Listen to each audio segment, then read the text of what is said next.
Welcome to Must Have Classics, where we restore history one classic at a time.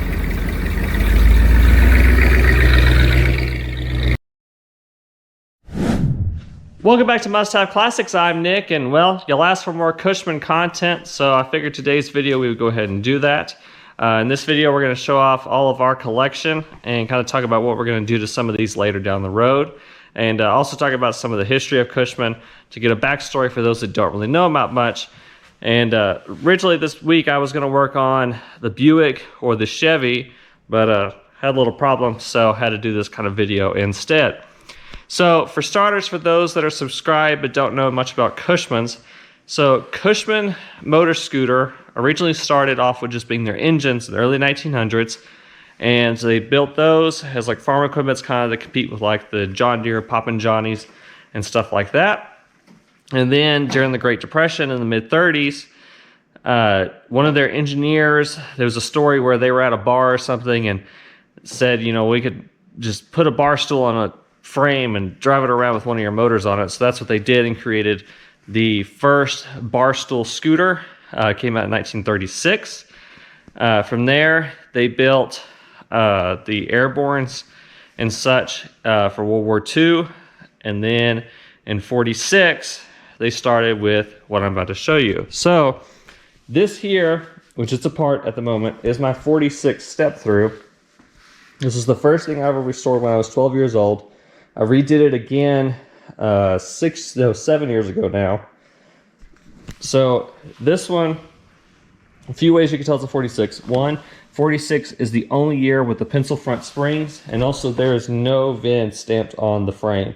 The only VIN you have is off the motor, which creates a problem on this one because this one has the 8 horsepower Eagle engine on it instead of the typical 3 horsepower it would have had, or 3.5 horsepower it would have had, and later on they would have had the 5 horse. And then back here, here's the body for it. Like I said, I've done a lot of work to this thing. I've got tons of hours into the body work on this. And let's see, it's got the full trunk. And there's a picture of what it looked like when I started on it. And the seat I had redone for a few years ago. Originally I had a blue and white seat on it and it kept getting dirty. So I went ahead and spent the money and had this sent off to a place in Lubbock. Had them do the diamond stitching, and it looks really good all together. Right now, I'm getting new white walls for it, and I also sent the wheels off to get powder coated. That's why it's apart right now. So, in an upcoming video, I'll get this thing back together. I also need to go through and replace, I need to redo my sticker because it got gas on it, but I'll clean up the engine, and I need to replace the points and condenser in it for that magneto, because right now it does not have spark. This scooter, I love this thing to death. This is my first baby, as I tell people, but it has had a habit that when it is pretty, it doesn't like to run.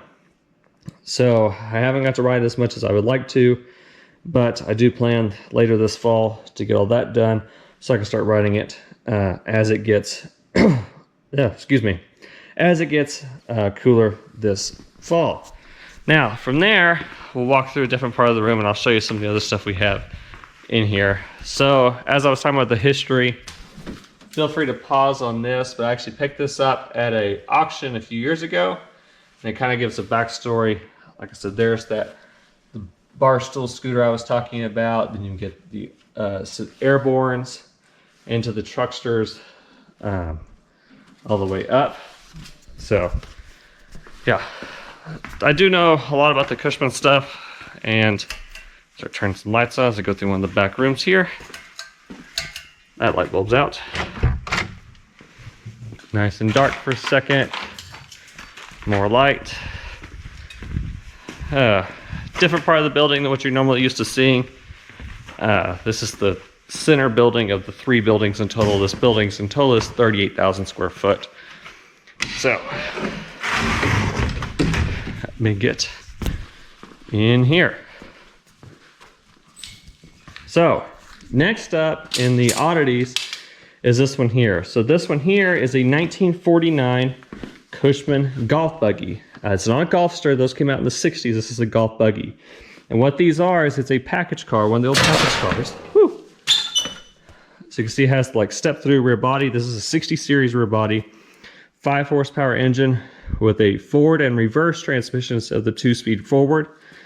And then this here is your places for the seats in the front, your 4 golf bags, and then you have your driver and someone to sit in the back. So this one here, backstory on it is Cushman bought the patent in 1950, I believe, for the golf buggies. This one here was built in 1949 by a company out in Houston and sold them out. So this one originally came from a golf course that's in Lorenzo, 7 miles from here. They found it sitting on top of a hill, paid $25 for it. I'll add a picture of what it looked like when they got it, because I went through and redid this, painted it, did a terrible like 2-week job on it to get it to a show. But the way you tell from the pre-Cushmans to the post when Cushmans came in is the pre's had flat iron for the frame. After Cushman bought the patent, they put circle steel on it, or round steel, to build all of the front. So this one is a 1949 pre-built. This is one of 150 or so that were built in Houston. And then after Cushman came in, I think they built a total of 599 in total. So one of the most rare Cushmans there are. I only know of maybe 5 in existence that are in usable-ish condition. This one I do plan on getting out sometime pretty soon and do a complete restoration on it again. We painted it red because we had found that was original color, but that was the original color for the package car, not for when it was built, so this thing should go back white. Now next to it is a 58 Truckster. This one we call Little Mister, and I'll explain to that later on when we show you Little Miss, or what we have of Little Miss. So this one here has the 8 horsepower flathead Cushman Husky engine, just like my step through has, with the bed on the back, 3-wheeler. This one, I have never actually driven it because it has a habit of shearing the key for the transmission and on the clutch, and we've really figured out that it's actually a bad crankshaft that is causing that. So this one at some point needs to come out. I need to put a new crankshaft in it. We'll get the correct Cushman script back on the box like it's supposed to have and do all that. Now, the difference between this one is this is actually not a typical Truckster. From what we have discovered, this was originally a Mailster, which I have another Mailster I'll show you in just a second as well. So it would have had a bigger box and a cab, and all this got taken out because this is a homemade bed on it. And the reason we figured this out is we were going to put the standard bed on it, and it is too short. The standard bed's too short. So this one has been lengthened because it is originally a Mailster that has been turned into a Truckster. So for simplicity reasons, we do just say it's a Truckster. Side note, if you like Honda motorcycles, we got plenty of those. We got 3 Trail 90s and this nice Trail 70. And then backstory, this room we're in right here is the oldest part of the building. This part of the building was built in 1908.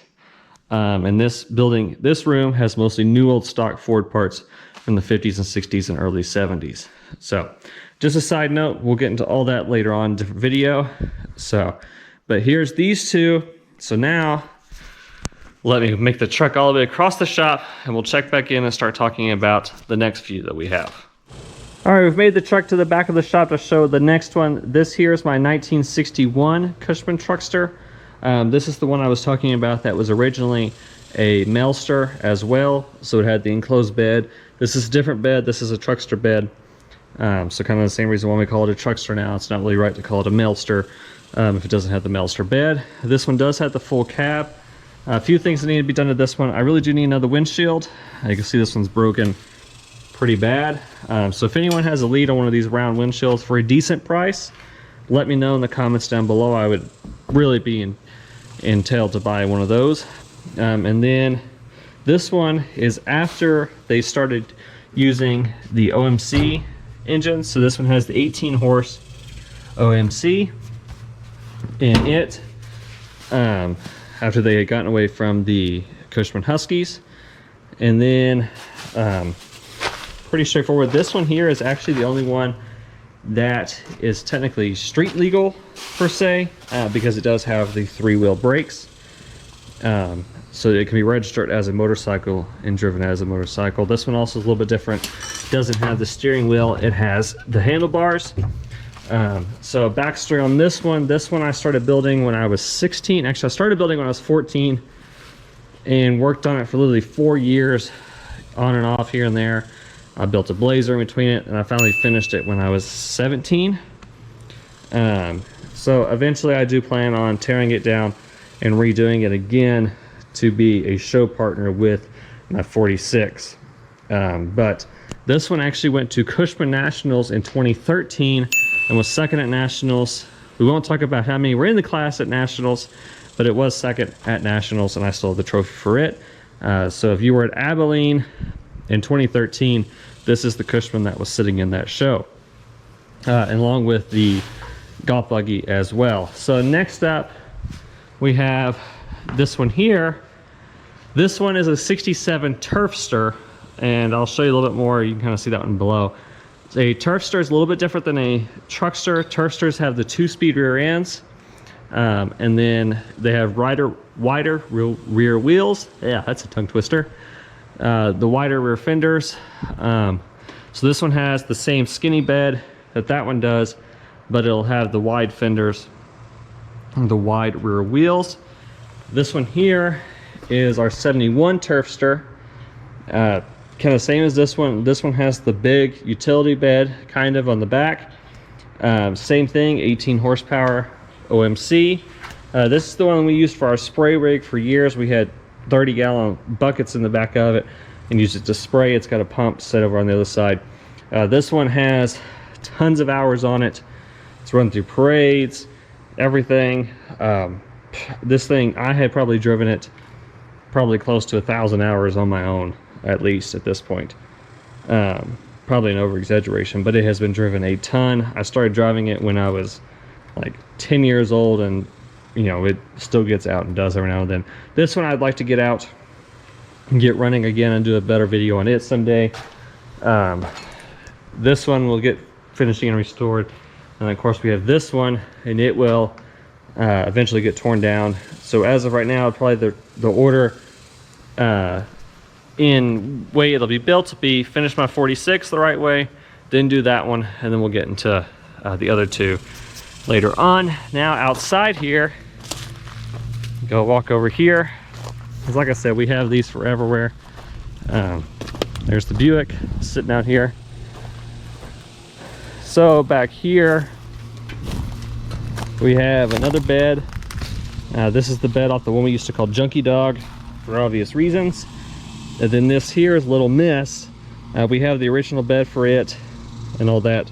To build this one, my granddad and I had always talked about at one point that we would like to put one of those 18 horsepower OMC engines in there, because the way as skinny as those seat boxes are, you'd actually have the jugs from those 18 horsepower engines sticking outside of each of them. I always thought that'd be kind of cool. So one of these days I'd like to build this one into something like that. This one here, I remember right, is a 57, but I'd have to do a little bit of looking, because I know the front end is a little bit different than Little Misters. Over there you'll see we've got 2 frames for 2 67s. So there's 3 67s in total. 3. So this is 2 frames for 2 67 Trucksters. This here is the original bed off of mine. As you can see, it had the bigger bed, and you can see where someone had cut it off the original box and put that on it. So that pretty much concludes all of the Cushmans that we have. Sorry, no Eagles. We had a 58. Was it? Yeah, it had to be a 58. It had the Cushman script on the front. That they had picked up for like $25 off somewhere. We sold it at the state Cushman meet in Sweetwater in 2010, I believe it was. So there was that one, and then I have actually done some work on a 62, I think it was, Silver Eagle. So every now and then we do have Eagles that come in, but I don't have any in our personal collection. We've always been kind of a 3-wheel family. That's why my step through is the only 2-wheel. So yeah, we'll get to see if we have any of those ones someday. Personally, I'm kind of more of a Mustang scooter person than I am on the Eagles. But, you know, if I had the opportunity to buy one, I would. So, comment down below and let me know which one of those Cushmans you'd like to see built next. Maybe I'll change my mind on what I want to do. Like I said, right now my main priority is probably my 46 and then my 61 Truckster. So yeah, comment down below if there's another one you want to see built. They're easy to build. I really enjoy working on these, so we'll build one of those more and more as the time comes on. And if you haven't already, subscribe to the channel. We plan on doing more Cushman content, along with, like I said, need to get work on the Buick again, along with my Cougar and the 49 Chevy, the Fairlane, tons of vehicles to work on. Too many to list at the moment. So subscribe if you haven't, so you can check those out. Check us out on Facebook at Must Have Classics Ralls, RALLS, and Instagram Must Have Classics. And that'll do it for this episode. Remember, get those classics out and enjoy as much as you can. And we'll see you in the next one.